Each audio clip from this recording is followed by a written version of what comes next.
Γεια σας, στο σημερινό βίντεο θα κάνουμε ένα μαγικό τρίκ με δύο νομίσματα.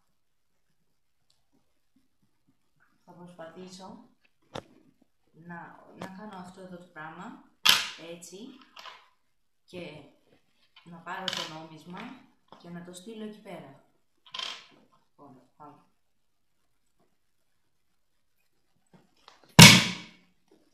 Λοιπόν, παίρνω αυτό το νόμισμα. Και προσπαθώ να το στείλω εκεί πέρα τώρα.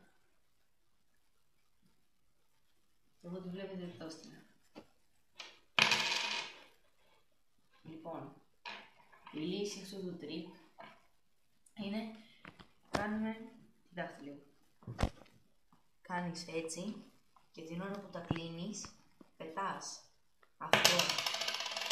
αυτό από εκεί και έτσι, κάνεις έτσι. Και μετά κάνεις πως παίρνεις το νόμισμα και το μεταφέρεις εκεί πέρα. Αυτό ήταν το σημερινό βίντεο. Θέλουμε subscribe και like στο βίντεο και γράψτε στα σχόλιά μας τι άλλο θέλετε να κάνουμε για δυναμικάκια, κροτίδες και μαγικά τρίκ ακόμα. Γεια σας.